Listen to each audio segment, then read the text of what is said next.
সূরা আল মুজাদালা। রহমান রহিম আল্লাহ তাআলার নামে।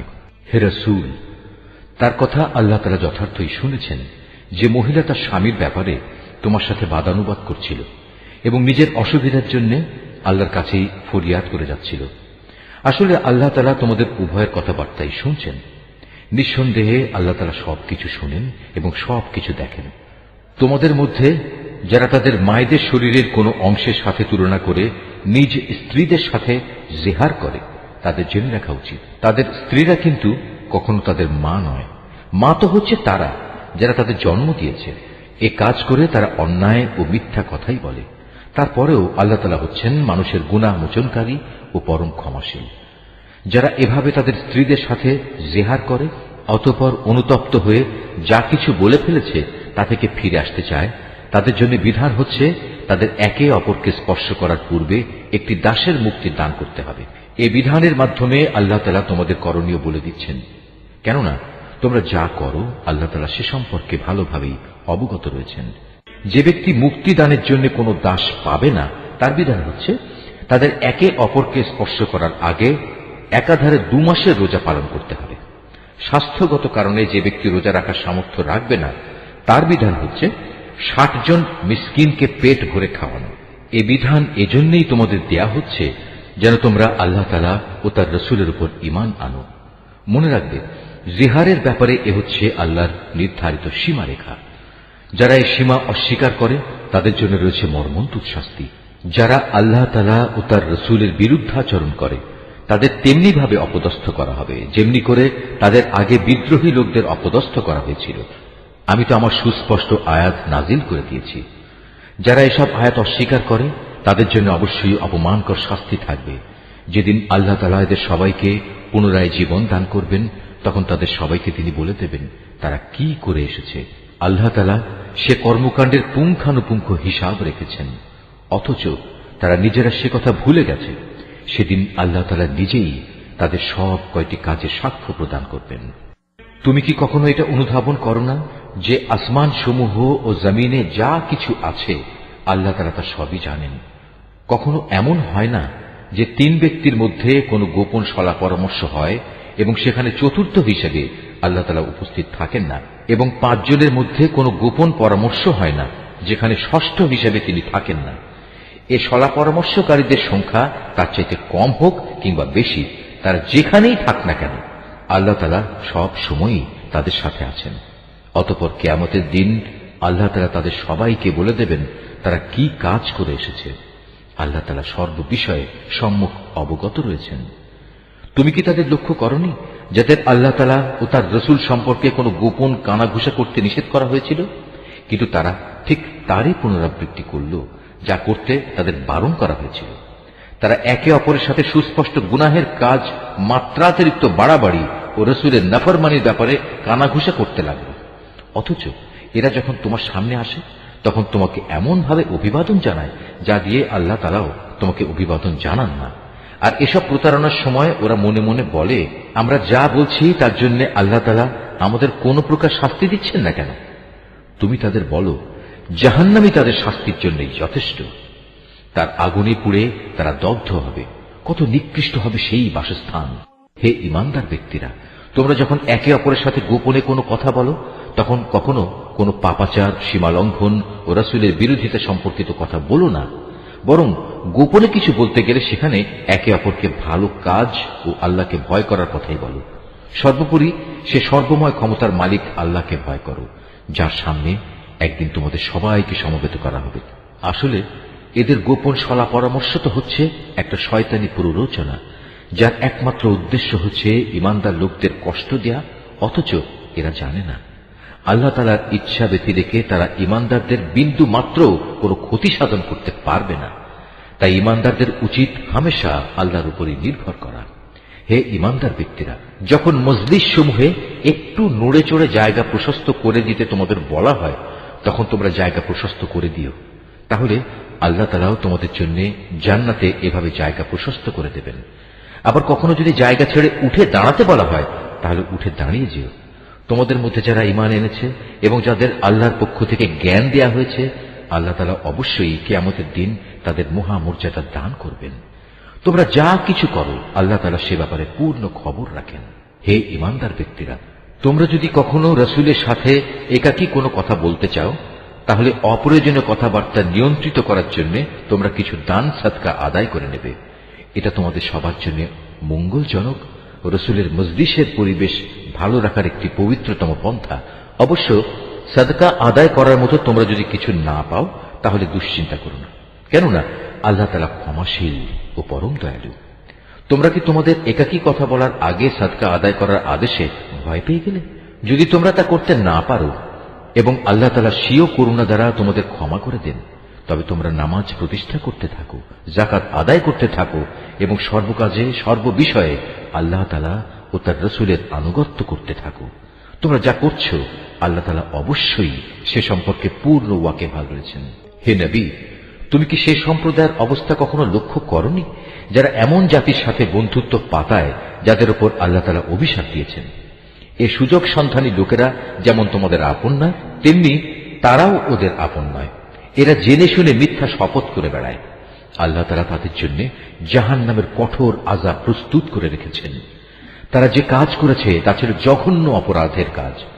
তারা তাদের মিথ্যা শপথগুলোকে নিজেদের স্বার্থ রক্ষায় ঢাল বানিয়ে দিত, আর এর আড়ালে তারা মানুষদের আল্লাহর পথ থেকে ফিরিয়ে রাখত।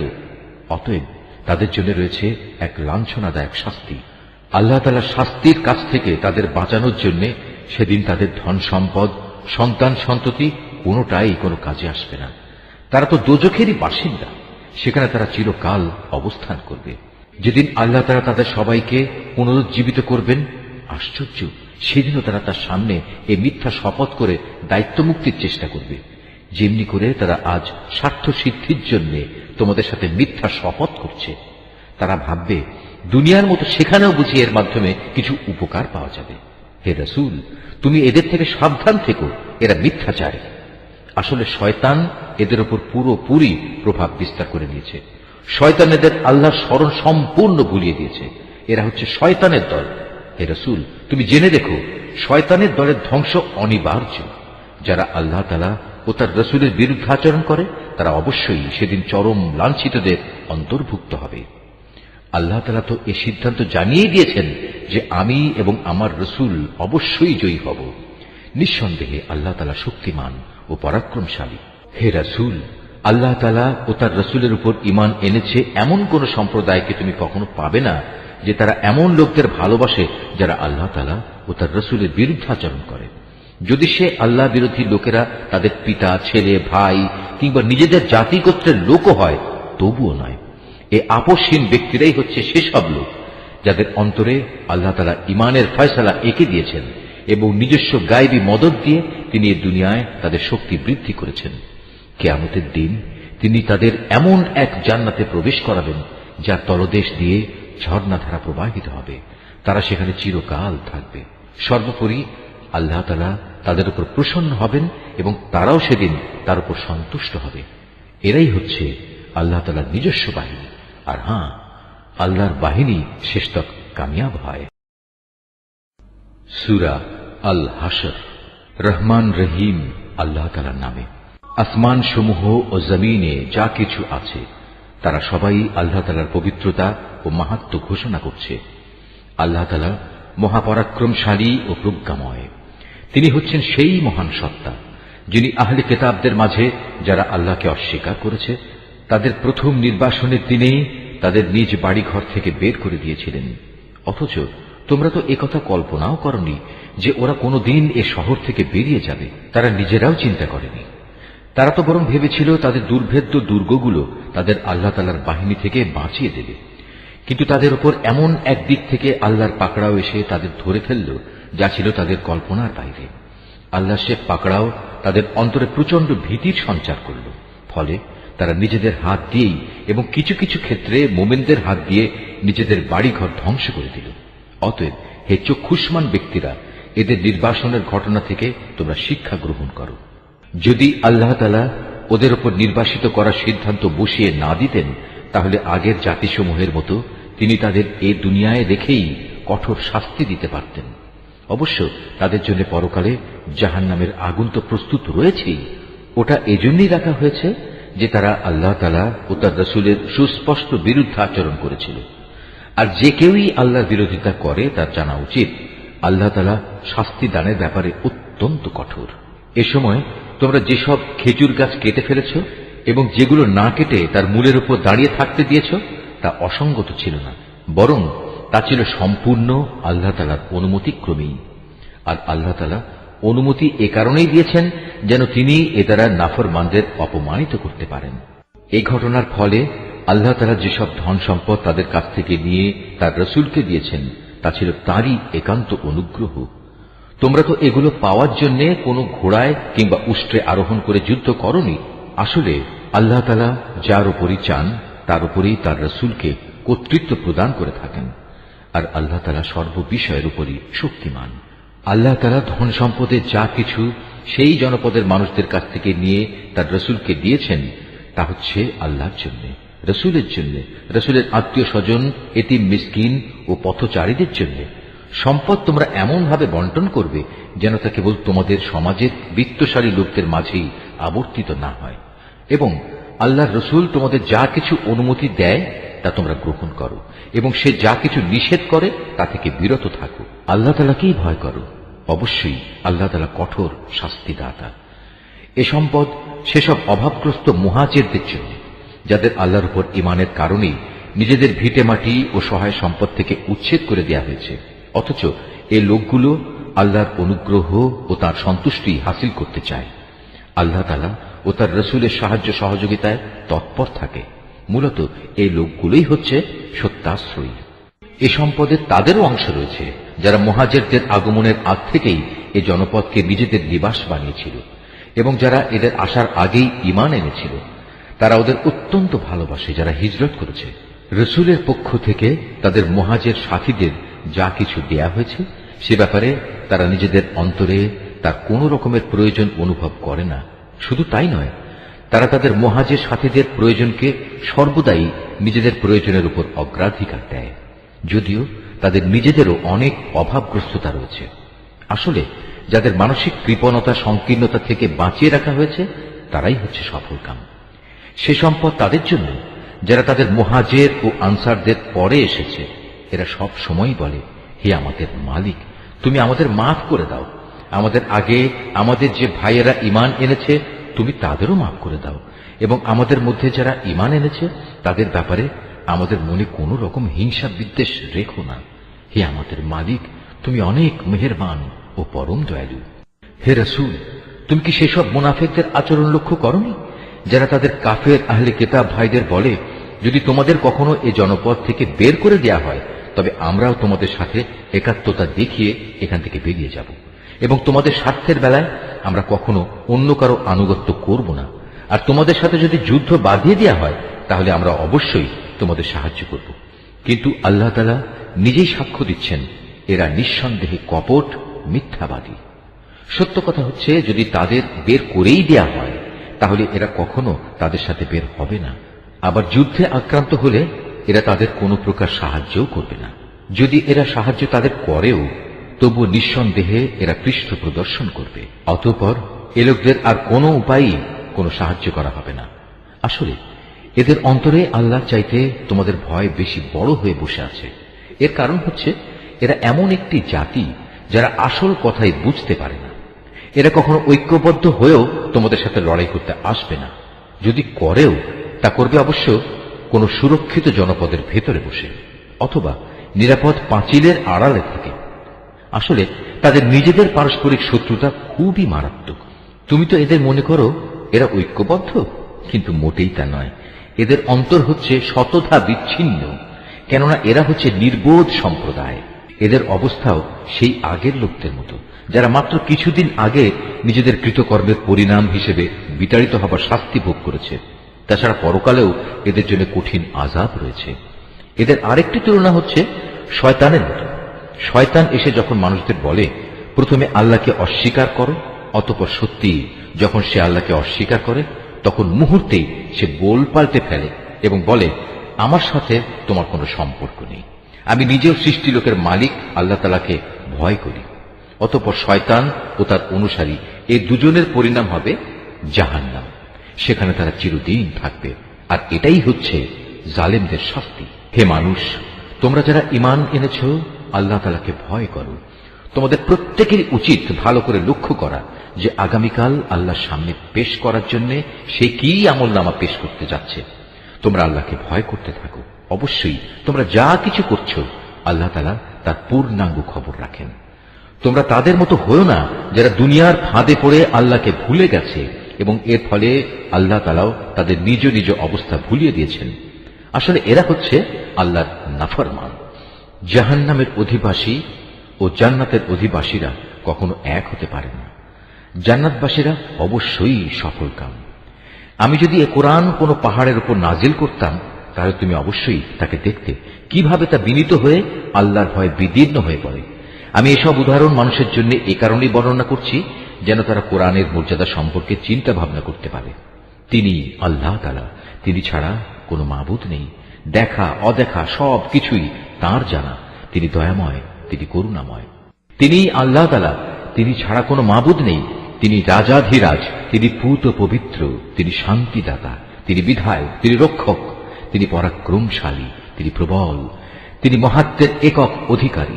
তারা যেসব ব্যাপারে আল্লাহর সাথে শিরক করছে, আল্লাহ তাআলা সে সব কিছু থেকে অনেক পবিত্র। তিনি আল্লাহ তাআলা, তিনি সৃষ্টিকর্তা, তিনি সৃষ্টির উদ্ভাবক, সব কিছুর রূপকার তিনি। তার জন্যই নিবেদিত সকল উত্তম নাম।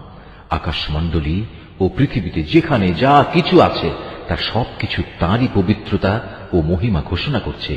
তিনি পরাক্রমশালী, তিনি প্রবল প্রজ্ঞাময়। সূরা আল মুমতাহানা। রহমান রহিম আল্লাহ তাআলার নামে। হে ঈমানদার ব্যক্তিরা, তোমরা কখনো আমার ও তোমাদের দুশমনদের নিজেদের বন্ধু হিসেবে গ্রহণ করো না। এটা কেমন কথা? তোমরা তাদের প্রতি বন্ধুত্ব দেখাচ্ছ, অথচ তোমাদের কাছে যে সত্য দিন এসেছে তারা তা অস্বীকার করছে। তারা আল্লাহর রসুল এবং তোমাদের জন্মভূমি থেকে বের করে দিচ্ছে শুধু এ কারণে তোমরা তোমাদের মালিক আল্লাহর উপর ঈমান এনেছ। যদি তোমরা সত্যি আমার পথে জিহাদ ও আমার সন্তুষ্টি অর্জনের লক্ষ্যে ঘরবাড়ি থেকে বেরিয়ে থাকো, তাহলে কিভাবে তোমরা চুপে চুপে তাদের সাথে আবার বন্ধুত্ব পাতাতে পারো? তোমরা যে কাজ গোপনে করো আর যে কাজ প্রকাশ্যে করো, আমি তার সম্যক অবগত আছি।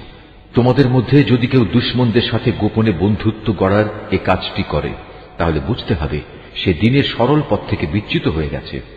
অথচ এরা যদি তোমাদের কাবু করতে পারে, তাহলে এরা তোমাদের শত্রুতে পরিণত হবে। শুধু তাই নয়, এরা নিজেদের হাত ও কথা দিয়ে তোমাদের অনিষ্ট সাধন করবে। আসলে এরা এটাই চায় যে তোমরাও তাদের মতো কাফের হয়ে যাও। কিয়ামতের দিন তোমাদের আত্মীয় স্বজন ও সন্তান সন্ততি তোমাদের কোনোই উপকারে আসবে না। সেদিন আল্লাহ তাআলা তোমাদের মাঝে বিচার ফয়সালা করে দেবেন। তোমরা যা করো আল্লাহ তাআলা তার সব কিছুই দেখেন।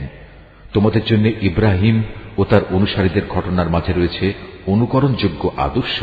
যখন তারা তাদের জাতিকে বলেছিল, তোমাদের সাথে এবং তোমরা যাদের আল্লাহর বদলে উপাসনা করো তাদের সাথে আমাদের কোনোই সম্পর্ক নেই।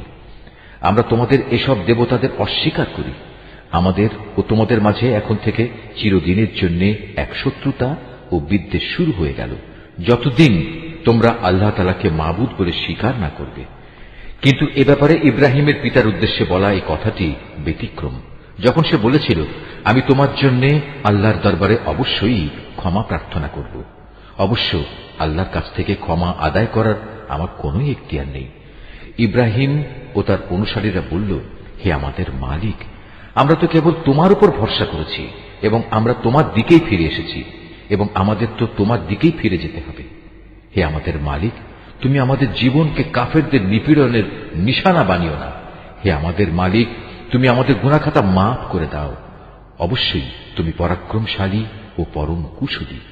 তাদের জীবন চরিত্রের মাঝে অবশ্যই তোমাদের জন্য এবং সেসব লোকের জন্য অনুকরণযোগ্য আদর্শ রয়েছে যে ব্যক্তি আল্লাহ তাআলা এবং শেষ বিচারের দিনে কিছু পাবার আশা করে।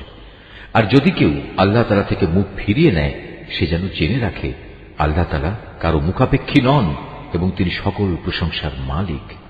এটা অসম্ভব কিছু নয়। আল্লাহ তাআলা তোমাদের এবং যাদের সাথে আজ তোমাদের শত্রুতা সৃষ্টি হয়েছে তাদের মাঝে কখনো বন্ধুত্ব সৃষ্টি করে দেবেন।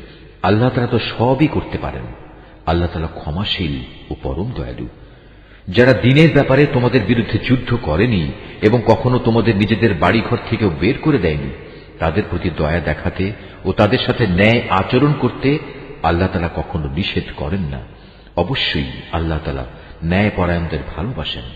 আল্লাহ তাআলা কেবল তাদের সাথেই বন্ধুত্ব করতে নিষেধ করেন যারা দ্বীনের ব্যাপারে তোমাদের সাথে যুদ্ধ করেছে এবং একই কারণে তোমাদের ভিটে মাটি থেকে উচ্ছেদ করে দিয়েছে এবং তোমাদের উচ্ছেদ করার ব্যাপারে একে অন্যকে সাহায্য সহযোগিতা করেছে। এরপরেও যারা তাদের সাথে বন্ধুত্ব করবে তারা অবশ্যই জালেম। হে ঈমানদার ব্যক্তিরা, যখন কোন ঈমানদার নারী হিজরত করে তোমাদের কাছে আসে তখন তোমরা তাদের ঈমানের ব্যাপারটা ভালো করে পরখ করে নিও, যদিও তাদের ঈমানের বিষয়টা আল্লাহ তাআলাই ভালো জানেন।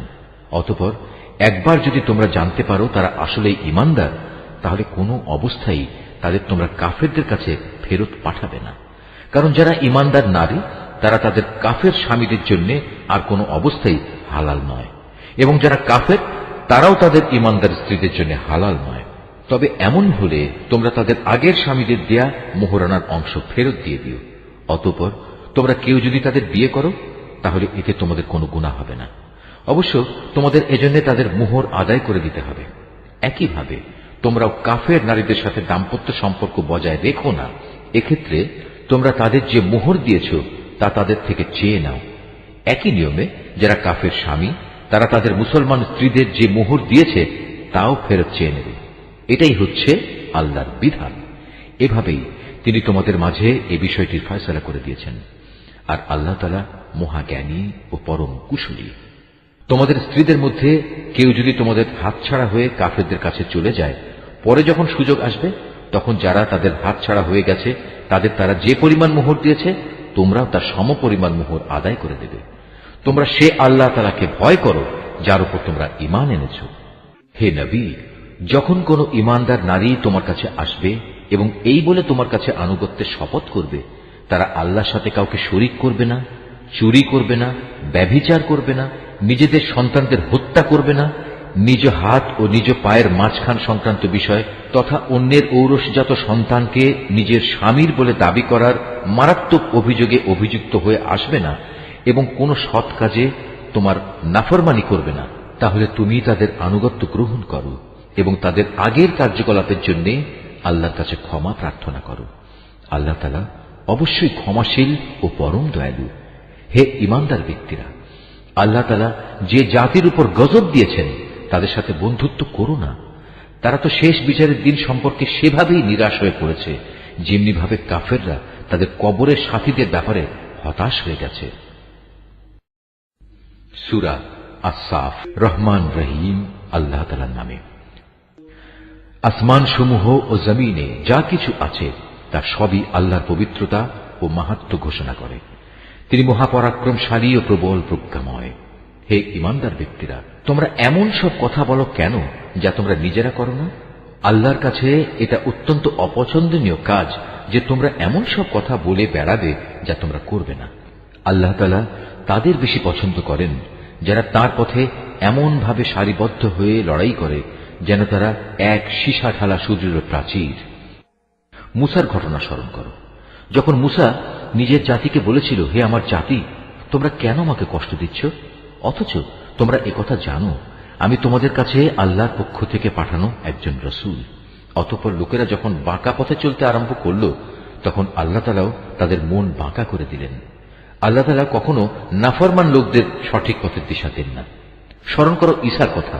যখন মারিয়াম পুত্র ঈসা তাদের বলল, হে বনী ইসরায়েলের লোকেরা, আমি তোমাদের কাছে পাঠানো আল্লাহর এক রসুল। আমার আগের তাওরাত কিতাবে যা কিছু আছে আমি তার সত্যতা স্বীকার করি এবং তোমাদের জন্য আমি হচ্ছি একজন সুসংবাদদাতা। তার একটি সুসংবাদ হচ্ছে, আমার পর এক রসুল আসবে, তার নাম আহমদ। অতঃপর আজ যখন সে আহমদ তাদের কাছে স্পষ্ট প্রমাণ নিয়ে হাজির হল তখন তারা বলল, এ হচ্ছে এক সুস্পষ্ট জাদু। তার চেয়ে বড় জালেম আর কে আছে যে আল্লাহর উপর মিথ্যা অপবাদ আরোপ করে, অথচ তাকে ইসলামের দিকেই দাওয়াত দেয়া হচ্ছে। মূলত আল্লাহ তাআলা কখনো সীমা লঙ্ঘনকারীদের সঠিক পথে পরিচালিত করেন না। এ লোকেরা মুখের ফুৎকারেই আল্লাহর নূরকে নিভিয়ে দিতে চায়, অথচ তিনি তার এ নূর পরিপূর্ণ করে দিতে চান। তা কাফেরদের কাছে যতই অপছন্দনীয় হোক না কেন।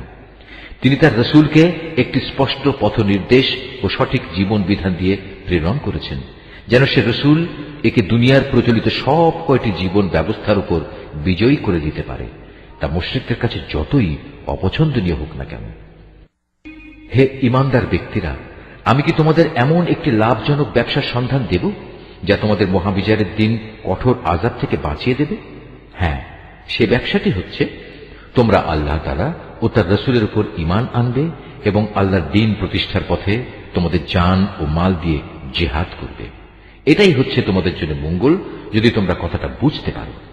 যথার্থ ঈমান আনলে আল্লাহ তাআলা তোমাদের গুনাহসমূহ মাফ করে দেবেন এবং শেষ বিচারের দিন তোমাদের তিনি প্রবেশ করাবেন এমন এক সুরম্য জান্নাতে, যার তলদেশ দিয়ে ঝর্ণাধারা প্রবাহিত থাকবে।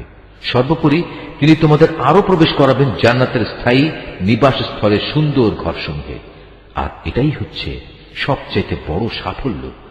আরো একটি বড় ধরনের অনুগ্রহ রয়েছে যা তোমাদের একান্ত কাম্য, এবং তা হচ্ছে আল্লাহর কাছ থেকে সাহায্য ও ময়দানের আসন্ন বিজয়। যাও, তোমরা মোমেন বান্দাদের এ সুসংবাদগুলো দাও। হে ঈমানদার ব্যক্তিরা, তোমরা সবাই আল্লাহর দ্বীনের সাহায্যকারী হয়ে যাও, যেমনি করে মারিয়াম পুত্র ঈসা তার সঙ্গী সাথীদের বলেছিল, কে আছো তোমরা আল্লাহর দ্বীনের পথে আমার সাহায্যকারী? তারা বলেছিল, হ্যাঁ, আমরা আছি আল্লাহর পথে সাহায্যকারী। অতঃপর বনী ইসরাইলের একটি দল সাহায্যের প্রতিশ্রুতি দিয়ে তার উপর ঈমান আনল, আরেক দল তাকে সম্পূর্ণ অস্বীকার করল। অতঃপর আমি দুশমনদের উপর ঈমানদারদের সাহায্য করলাম, ফলে যারা ঈমানদার তারাই বিজয়ী হল। সূরা আল জুমআ। রহমান রহিম আল্লাহ তাআলার নামে। আসমান সমূহ ও জমিনে যা কিছু আছে তা সবই আল্লাহ তাআলার মাহাত্ম্য ঘোষণা করছে। তিনি রাজাধিরাজ, তিনি পূত পবিত্র, তিনি মহাপরাক্রমশালী, তিনি প্রবল প্রজ্ঞাময়। তিনি সেই মহান সত্তা যিনি একটি সাধারণ জনগোষ্ঠীর নিরক্ষর লোকদের মাঝে থেকে তাদেরই একজনকে রসুল করে পাঠিয়েছেন, যে তাদের আল্লাহর আয়াতসমূহ পড়ে শোনাবে, তাদের জীবনকে পবিত্র করবে, তাদের আমার গ্রন্থের কথা ও সে অনুযায়ী দুনিয়ায় চলার কৌশল শিক্ষা দেবে। অথচ এই লোকগুলোই রসুল আসার আগে পর্যন্ত এক সুস্পষ্ট গুমরাহিতে নিমজ্জিত ছিল। তাদের মধ্যেকার সেসব ব্যক্তিও গুমরাহিতে নিমজ্জিত যারা এখনো এদের সাথে মিলিত হয়নি। আর তিনি মহাপরাক্রমশালী ও পরম কুশলী। রসুল পাঠানো এটা আল্লাহ তাআলার এক বিরাট অনুগ্রহ। যাকে ইচ্ছা তাকে তিনি এটা দান করেন। আল্লাহ তাআলা মহা অনুগ্রহশীল। যাদের আল্লাহর কিতাব তাওরাত বহন করার দায়িত্ব দেওয়া হয়েছিল কিন্তু তারা এটা বহন করেনি, তাদের উদাহরণ হচ্ছে সেই গাধার মতো যে কিতাবের বোঝাই শুধু বহন করল, এর কিছুই বুঝতে পারল না। তার চাইতেও নিকৃষ্ট উদাহরণ সে জাতির যারা আল্লাহর আয়াতকে অস্বীকার করল। আল্লাহ তাআলা এ ধরনের জালেম জাতিকে হেদায়েত করেন না। হে রাসূল, তুমি বলো, হে ইহুদিরা, যদি তোমরা মনে করে থাকো অন্য সব লোক বাদে কেবল তোমরাই হচ্ছ আল্লাহর বন্ধু, তাহলে আল্লাহর পুরস্কার পাওয়ার জন্য তোমরা মৃত্যু কামনা করো যদি তোমরা সত্যবাদী হও। কিন্তু সারা জীবন এরা নিজেদের হাত দিয়ে যা করেছে তার পরিণাম চিন্তা করে এরা কখনো মৃত্যু কামনা করবে না। আল্লাহ তাআলা এই জালেমদের কার্যকলাপ সম্পর্কে সম্মুখ অবগত। হে নবী, তুমি এদের বলো যে মৃত্যুর কাছ থেকে তোমরা আজ পালিয়ে বেড়াচ্ছ, একদিন কিন্তু তোমাদের সে মৃত্যুর সামনাসামনি হতেই হবে। তারপর তোমাদের সে মহান আল্লাহর দরবারে হাজির করা হবে, যিনি মানুষের দেখা অদেখা যাবতীয় কিছু সম্পর্কেই জ্ঞান রাখেন। অতঃপর তিনি সেদিন তোমাদের সবাইকে বলে দেবেন তোমরা দুনিয়ার জীবনে কি করে এসেছ। হে ঈমানদার ব্যক্তিরা, জুমার দিনে যখন তোমাদের নামাজের জন্য ডাক দেয়া হবে, তখন তোমরা নামাজের মাধ্যমে আল্লাহ স্মরণের দিকে দ্রুত গতিতে এগিয়ে যাও এবং সে সময়ের জন্য কেনাবেচা ছেড়ে দাও। এটাই তোমাদের জন্য উত্তম, যদি তোমরা তা উপলব্ধি করো।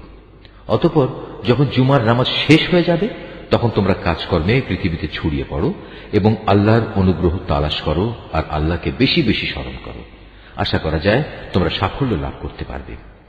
আল্লাহ তাআলার এসব নির্দেশ সত্ত্বেও এরা যখন কোনো ব্যবসায়িক কাজকর্ম কিংবা ক্রীড়া কৌতুক দেখতে পায়, তখন সেদিকে দ্রুত গতিতে দৌড়ায় এবং তোমাকে নামাজে একা দাঁড়ানো অবস্থায় ফেলে যায়। তুমি বলো, আল্লাহ তাআলার কাছে যা কিছু রয়েছে তা অবশ্যই খেলাধুলা ও বেচাকেনার চাইতে বহু গুণে উৎকৃষ্ট। মূলত আল্লাহ তাআলাই তার সৃষ্টির সর্বোত্তম রিজিক দাতা। সূরা মুনাফিকুন।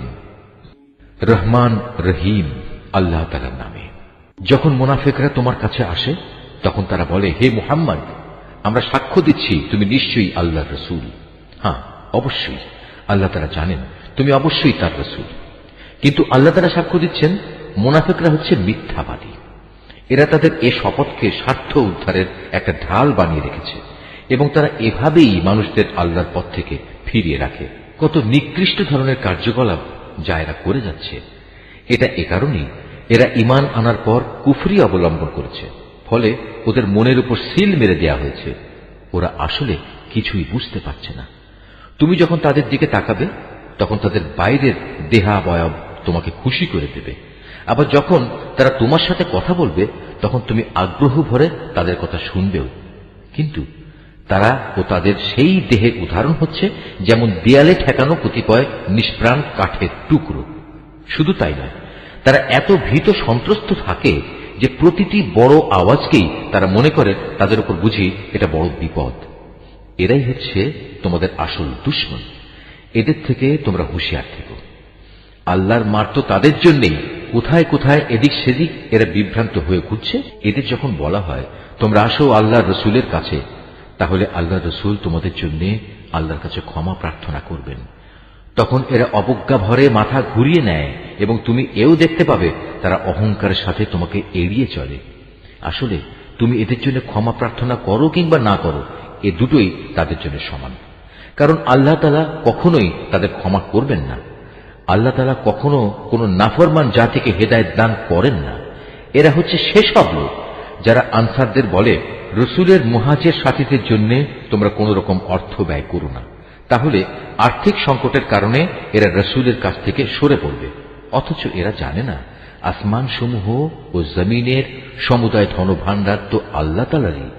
কিন্তু মুনাফিকরা কিছুই বুঝতে পারে না।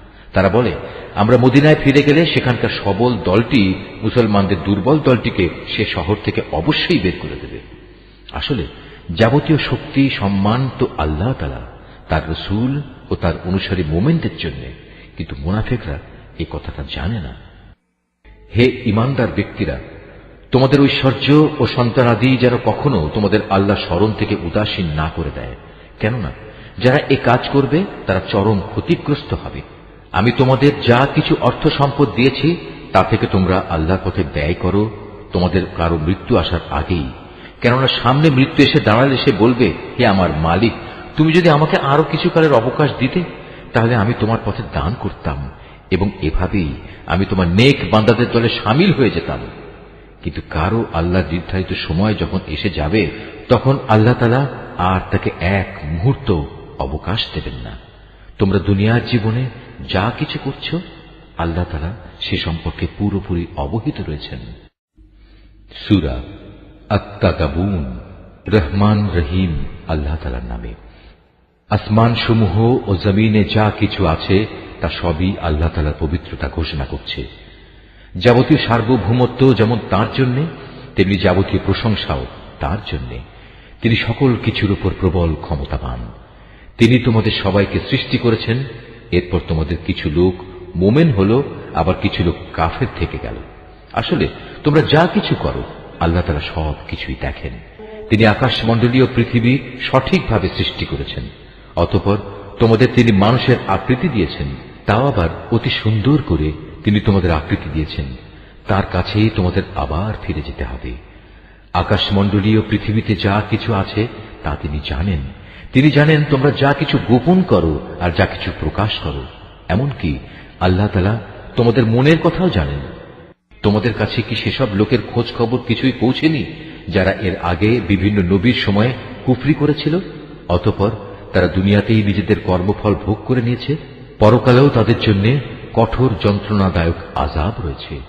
এটা এ কারণে যে তাদের কাছে সুস্পষ্ট দলিল প্রমাণ নিয়ে যখনই আল্লাহর কোন রসুল আসত তখনই তারা বলতো, কতিপয় মানুষই কি আমাদের পথের সন্ধান দেবে? অতএব তারা সত্য প্রত্যাখ্যান করল এবং ঈমানের পথ থেকে মুখ ফিরিয়ে নিল। অবশ্য আল্লাহ তাআলার তাদের কাছ থেকে কিছুই পাওয়ার দরকার ছিল না, কেননা আল্লাহ তাআলা কারোই মুখাপেক্ষী নন, তিনি প্রশংসিত। এ কাফেরা ধারণা করে নিয়েছে একবার মরে গেলে কখনো তাদের পুনরুত্থিত করা হবে না। তুমি বলো, না, তা কখনো নয়। আমার মালিকের শপথ, অতি অবশ্যই মৃত্যুর পর তোমাদের সবাইকে আবার কবর থেকে ওঠানো হবে এবং তোমাদের বলে দেয়া হবে তোমরা কি কাজ করে এসেছো। আর আল্লাহ তাআলার পক্ষে এটা অত্যন্ত সহজ কাজ। অতএব তোমরা আল্লাহ তাআলা, তার রসুল এবং আমি যে আলো তোমাদের দিয়েছি তার বাহন কোরআনের উপর ঈমান আনো। তোমরা এখানে যা কিছুই করো না কেন আল্লাহ তাআলা তা ভালো করেই জানেন। যেদিন তোমাদের আগে পরে সমস্ত মানুষ ও জিনকে একত্র করা হবে সে মহাসমাবেশের দিনটির জন্য, যেদিন বলা হবে, হে মানুষ ও জিন, আজকের দিনটি হচ্ছে তোমাদের আসল লাভ লোকসানের দিন। লাভের দিন তার জন্য যে ব্যক্তি আল্লাহর উপর ঈমান এনেছে এবং নেক কাজ করেছে, তিনি আজ তার সব গুনাহ মোচন করে দেবেন এবং তাকে তিনি এমন এক সুরম্য জান্নাতে প্রবেশ করাবেন যার তলদেশ দিয়ে ঝর্ণাধারা প্রবাহিত হবে। তারা সেখানে অনন্তকাল অবস্থান করবে। আর এটাই হচ্ছে পরম সাফল্য। এটা লোকসানের দিন তাদের জন্য যারা আল্লাহ তাআলাকে অস্বীকার করেছে এবং আমার আয়াতসমূহকে মিথ্যা প্রতিপন্ন করেছে। এদের ব্যাপারে আল্লাহর সিদ্ধান্ত হচ্ছে এরা সবাই জাহান্নামের অধিবাসী হবে, সেখানে তারা চিরকাল অবস্থান করবে। কত নিকৃষ্ট সে আবাসস্থল! আল্লাহ তাআলার অনুমতি ব্যতীত কোনো বিপদই আসে না। যে ব্যক্তি আল্লাহ তাআলার উপর বিশ্বাস স্থাপন করে আল্লাহ তাআলা তার অন্তরকে সুপথে পরিচালিত করেন। আর আল্লাহ তাআলা সব বিষয়ে সম্যক অবগত রয়েছেন। তোমরা আল্লাহর আনুগত্য করো তার রসুলের। তোমরা যদি মুখ ফিরিয়ে নাও তাহলে জেনে রেখো আমার রসুলের দায়িত্ব হচ্ছে কথাগুলো সুস্পষ্টভাবে পৌঁছে দেয়া। আল্লাহ তাআলা মহান সত্তা, তিনি ছাড়া কোনোই মাবুদ নেই। অতএব প্রতিটি ঈমানদার বান্দার উচিত সর্ববিষয়ে তার উপরই নির্ভর করা। হে ঈমানদার লোকেরা, অবশ্যই তোমাদের স্ত্রী ও সন্তান সন্ততিদের মাঝে তোমাদের কিছু দুশমন রয়েছে। অতএব তাদের ব্যাপারে তোমরা সতর্ক থেকো। অবশ্য তোমরা যদি তাদের অপরাধ ক্ষমা করে দাও, তাদের দোষ ত্রুটি উপেক্ষা করো এবং তাদের মাফ করার নীতি অবলম্বন করো, তবে আল্লাহ তাআলা পরম ক্ষমাশীল ও দয়ালু। তোমাদের ধন সম্পদ ও সন্তান সন্ততি হচ্ছে তোমাদের জন্য একটি পরীক্ষা মাত্র। আর এ পরীক্ষায় কামিয়াব হতে পারলে অবশ্যই আল্লাহ তাআলার কাছে মহা পুরস্কার রয়েছে।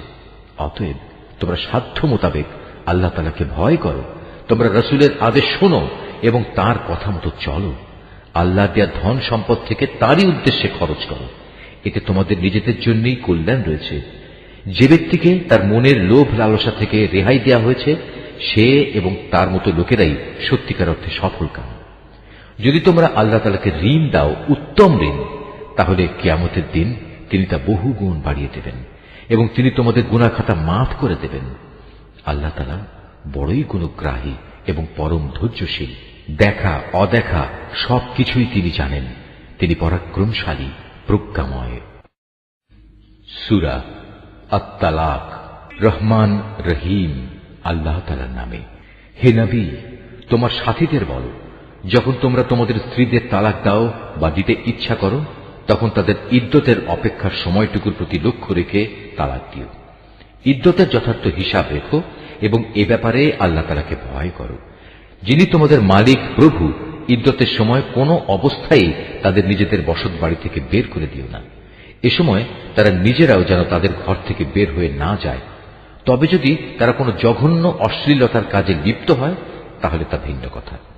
ইদ্যতের ব্যাপারে এগুলোই হচ্ছে আল্লাহর সীমারেখা। যে ব্যক্তি আল্লাহর এই সীমারেখা অতিক্রম করতে চায় সে মূলত এটা করে নিজের উপরই নিজে জুলুম করল। তুমি তো জানো না, এরপর আল্লাহ তাআলা হয়তো পুনরায় তোমাদের মাঝে সহৃদয়তার কোনো একটা পথ বের করে দেবেন। অতঃপর যখন তারা তাদের ইদ্যতে সেই নির্ধারিত সময়ের শেষে উপনীত হয়, তখন তাদের হয় সম্মানজনক পন্থায় বিয়ের বন্ধনে রেখে দেবে, না হয় সম্মানের সাথে তাদের আলাদা করে দেবে এবং উভয় অবস্থায় তোমাদের মধ্যে থেকে দুজন ন্যায়পরায়ণ লোককে তোমরা সাক্ষী বানিয়ে রাখবে। সাক্ষীদেরও বলো, তোমরা শুধু আল্লাহর জন্যই এ সাক্ষ্য দান করবে। যারা আল্লাহ তাআলা ও শেষ বিচার দিনের উপর ঈমান আনে তাদের সবাইকে এর দ্বারা উপদেশ দেয়া হচ্ছে। যে ব্যক্তি আল্লাহ তাআলাকে ভয় করে চলে, আল্লাহ তাআলা তার জন্য সংকট থেকে বের হয়ে আসার একটা পথ তৈরি করে দেন এবং তিনি তাকে এমন রিজিক দান করেন যার উৎস সম্পর্কে তার কোনো ধারণাই নেই। যে ব্যক্তি আল্লাহর উপর ভরসা করে তার জন্য আল্লাহ তাআলাই যথেষ্ট, কেননা আল্লাহ তাআলা তার কাজ পূর্ণ করেই নেন। আল্লাহ তাআলা প্রতিটি জিনিসের জন্যই একটি পরিমাণ ঠিক করে রেখেছেন। তোমাদের স্ত্রীদের মাঝে যারা ঋতুবতী হওয়ার ব্যাপারে নিরাশ হয়ে গেছে, তাদের ইদ্যতের ব্যাপারে তোমাদের কোনো সন্দেহ থাকলে তোমরা জেনে রেখো, তাদের ইদ্যতের সময় হচ্ছে 3 মাস। এই 3 মাসের বিধান তাদের জন্যও যাদের এখনো ঋতুকাল শুরুই হয়নি। গর্ভবতী নারীর জন্য ইদ্যতকাল হচ্ছে তার সন্তান প্রসব হওয়া পর্যন্ত। বস্তুত কেউ যদি আল্লাহকেই ভয় করে, আল্লাহ তাআলা বিভিন্ন ধরনের সুবিধা দিয়ে তার জন্য তার প্রত্যেক ব্যাপার সহজ করে দেন। তালাক ও ইদ্যতের ব্যাপারে এ হচ্ছে আল্লাহ তাআলার আদেশ, যা তিনি মেনে চলার জন্য তোমাদের কাছে পাঠিয়েছেন। অতঃপর যে ব্যক্তি আল্লাহকে ভয় করে চলে, তিনি তার গুনাহসমূহ তার হিসাব থেকে মুছে দেবেন এবং তিনি তাকে একটা বড় পুরস্কারও দেবেন। ইদ্যতের এ সময়ে তোমরা নিজেদের সামর্থ্য অনুযায়ী তাদের সে ধরনের বাড়িতে থাকতে দিও যে ধরনের বাড়িতে তোমরা নিজেরা থাকো। কোনো অবস্থায় তাদের উপর সংকট সৃষ্টি করার মতলবে তাদের কষ্ট দিও না। আর যদি তারা সন্তান সম্ভবা হয়, তাহলে ইদ্যতের নিয়ম অনুযায়ী তারা সন্তান প্রসব না করা পর্যন্ত তাদের খোরপোশ দিতে থাকো। সন্তান জন্মদানের পর যদি তারা তোমাদের সন্তানদের নিজেদের বুকের দুধ খাওয়ায়, তাহলে তোমরা তাদের পারিশ্রমিক আদায় করে দেবে এবং এ পারিশ্রমিকের অঙ্ক ও সন্তানের কল্যাণের ব্যাপারটা ভালোভাবে নিজেদের মধ্যে ন্যায়সঙ্গত পন্থায় সমাধান করে নেবে। যদি তোমরা একে অন্যের সাথে জেদ করো, তাহলে অন্য কোনো মহিলা এ সন্তানকে দুধ খাওয়াবে। বিত্তশালী ব্যক্তি তার সঙ্গতি অনুযায়ী স্ত্রীদের খোরপোশ দেবে। আবার যে ব্যক্তির অর্থনৈতিক সঙ্গতি সীমিত করে রাখা হয়েছে, সে ব্যক্তি ততটুকু পরিমাণই খোরপোশ দেবে যতটুকু আল্লাহ তাআলা তাকে দান করেছেন। আল্লাহ তাআলা যাকে যে পরিমাণ সামর্থ্য দান করেছেন, তার বাইরে কখনো কোনো বোঝা তার উপর তিনি চাপান না।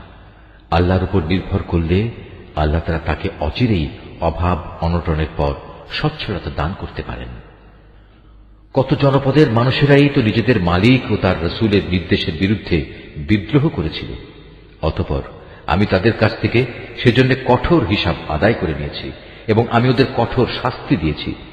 এরপর তারা ভালো করেই তাদের কৃতকর্মের শাস্তি ভোগ করল। মূলত তাদের পরিণাম ফল ছিল চরম ক্ষতি।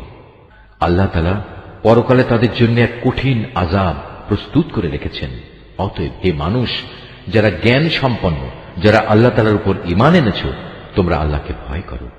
আল্লাহ তাআলা তোমাদের কাছে তাঁর উপদেশ বাণী পাঠিয়েছেন। তিনি আরো পাঠিয়েছেন তার রাসূল, যে তোমাদের আল্লাহর সুস্পষ্ট আয়াতসমূহ পড়ে শোনায়, যাতে করে সে রাসূল তোমাদের সেসব লোকদের যারা ঈমান এনেছে এবং ভালো কাজ করেছে, তাদের জাহেলিয়াতের অন্ধকার থেকে হেদায়েতের আলোতে নিয়ে আসতে পারে। তোমাদের যে কেউই আল্লাহর উপর ঈমান আনে এবং ভালো কাজ করে, আল্লাহ তাআলা তাকেই জান্নাতে প্রবেশ করাবেন, এমন এক জান্নাতে যার তলদেশ দিয়ে ঝর্ণাধারা প্রবাহিত হবে। সেখানে তারা অনন্তকাল ধরে অবস্থান করবে। এমন লোকের জন্য অবশ্যই আল্লাহ তাআলা উত্তম রিজিকের ব্যবস্থা করে রেখেছেন। আল্লাহ তাআলা যিনি এ 7 আসমান ও তাদের অনুরূপ সংখ্যক জমিন সৃষ্টি করেছেন, আবার উভয়ের মাঝখানে যা কিছু আছে তাদের জন্য তার নির্দেশ জারি হয়, যাতে করে তোমরা একথা অনুধাবন করতে পারো, আকাশ পাতালের সকল কিছুর উপর তিনি একক ক্ষমতাবান এবং তার জ্ঞান এ সৃষ্টিলোকের প্রতিটি বস্তুই পরিবেষ্টন করে রেখেছে। সূরা আত-তাহরীম। রহমান রহিম আল্লাহ তাআলার নামে।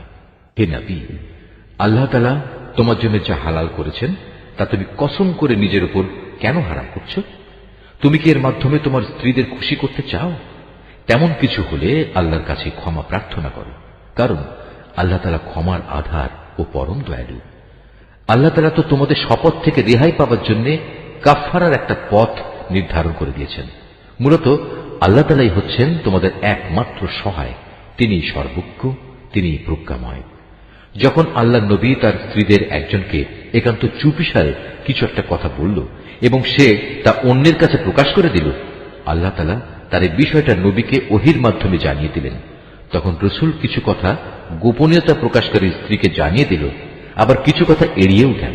সুতরাং নবী যখন তার সে স্ত্রীর কাছ থেকে সমগ্র বিষয়টা জানতে চাইল, তখন সে বলল, আপনাকে এই খবরটা কে জানালো? নবী বলল, আমাকে জানিয়েছেন সেই মহান আল্লাহ তাআলা, যিনি সর্বজ্ঞ ও সম্যক জ্ঞাত। যে দুজন স্ত্রী এর সাথে জড়িত, নবী তাদের উভয়কে ডেকে বলল, তোমরা দুজন যদি আল্লাহর কাছে তওবা করে নাও, কেননা তোমাদের উভয়ের মন অন্যায় ও বাঁকা পথের দিকে কিছুটা ঝুঁকে পড়েছিল, তাহলে অবশ্যই আল্লাহ তাআলা তোমাদের ক্ষমা করে দেবেন।